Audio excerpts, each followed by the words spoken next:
Olá, turma! Hoje a gente vai conversar sobre a vanguarda poética brasileira. E em poucas palavras, eu vou explicar cada uma das vertentes que tiveram dentro desta vanguarda, a começar pelo concretismo. Esqueçam a forma tradicional, não existe aquele poema tal qual o conhecemos. Na poesia concretista, nós temos a junção de dois elementos: a comunicação verbal com a comunicação não verbal, ou seja, nós temos a junção de palavras e imagens ao mesmo tempo dentro de um espaço. Existe um poema chamado Luxo, e quando a gente se depara com este poema, nós percebemos que as palavras elas foram ordenadas formando a palavra lixo, e dentro da palavra lixo existe a palavra luxo. Então, é um exemplo claro de poesia concretista. Este exemplo está lá na apostila de literatura de vocês, basta você dar uma conferida. Depois do poema concretista, a gente vai para o grupo Tendência. E, professor, como é que eu posso entender a manifestação do grupo Tendência? O grupo Tendência ele era um pouco radical. Pouco não, ele era extremamente radical. Ele se desvinculava totalmente do concretismo porque ele era padrão. Ele gostava da questão do poema clássico, das palavras bem elaboradas, rebuscadas e que fizessem sentido com o tema tratado pelo autor. Então existe um poema chamado Conjugação. Ele fala um trechinho assim: eu falo, tu ouves, ele cala, eu procuro, tu indagas, ele esconde, etc. Observa que o poema em si lembra uma conjugação e está atrelado ao tema principal, que é a conjugação. Então está tudo interligado. As palavras utilizadas dentro do poema estão interligadas com o tema proposto pelo poeta. Depois do grupo Tendência, a gente tem a questão dos neoconcretistas. Os neoconcretistas, eles eram mais radicais ainda. Eles voltavam à essência. Só que não era algo muito elaborado.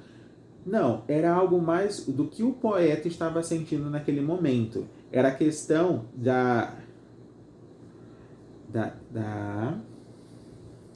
cadê aqui? Da subjetividade. Estava vendo aqui no meu roteiro. Da subjetividade. Então, o que o eu lírico estava sentindo? Ele colocava para fora. Professor, poderia fazer sentido? Não. Tanto é que quando você se depara com um poema neoconcretista, você fica, meu Deus do céu, o que este camarada quer dizer aqui? É só uma inquietude, uma manifestação de sentimentos do que o lírico estava sentindo. Pode não fazer sentido, mas é considerado arte. Depois do período neoconcretista, a gente tem a poesia praxis. A poesia praxis, ela é bem elaborada. Ela já se preocupa com um tipo de palavra que foi utilizado dentro da construção textual e que o próprio poema, por si só, acaba se tornando uma palavra também. Então existe um poema chamado Lavrador, também está na apostila de vocês. O poema Lavrador, todas as palavras estão relacionadas com a temática tratada no título. O que representa lavrar? Você pode trabalhar tanto no campo, como trabalhar com o sentido das palavras que foram utilizadas dentro da construção textual. Então, o poema praxis é aquele que se preocupa com as palavras e a relação que existe entre essas palavras baseadas na temática proposta pelo autor. Depois da poesia praxis, a gente tem um grupo Violão de Rua, que era uma rodada, assim dizendo, era uma rodada de amigos que se reuniram para conversar e expressar por meio dos poemas o que eles estavam sentindo. Era esperada até 15 publicações. Houve uma única publicação chamada Violão de Rua, Poemas para a Liberdade. Atentem para a palavra liberdade, porque ela está totalmente relacionada com este grupo. Eles expressavam o que bem sentiam, só que veio a danada da ditadura em 64 e falou: epa, vocês não vão publicar mais nada porque isso aqui está bagunçado. Vocês estão querendo influenciar as outras pessoas. E aí acabou com o projeto em si. Mas os poemas produzidos neste grupo aí, eles eram muito relacionados há críticas, né, ao sistema político, ao que estava a história, aos acontecimentos, e aí isso acabou incomodando certas pessoas e o grupo teve que fundar. Mas é interessante perceber também a construção textual dos poemas do grupo Violão de Rua, que era muito ligado à percepção do som. Então existem poemas que utilizaram a repetição de vários fonemas. Um trecho para vocês aqui, ó. O poeta se perdia em símbolos, o poeta se perdia em signos, o poeta se perdia em palavras, o poeta se perdia nele próprio. Observa que neste trechinho aí que eu acabei de falar para vocês, o poema P, ele se repete várias e várias vezes.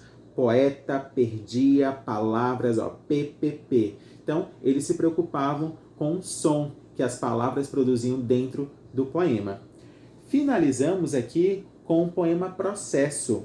O poema Processo, esse aí o povo foi arretado. Como assim, professor? Eles que se quiseram se distanciar de tudo.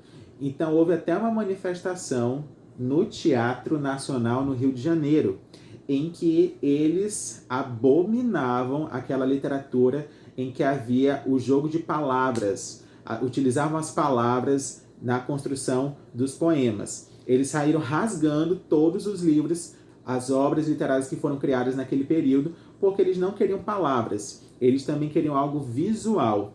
E mesmo que fosse visual, não havia palavras, havia formas. Então havia um espaço em branco e neste espaço em branco eles reproduziam formas. E essas formas, por mais que elas não formassem palavras, elas faziam sentido no final. Um exemplo disso é o poema Olho, que você pode encontrar lá na sua apostila de literatura, tá bom?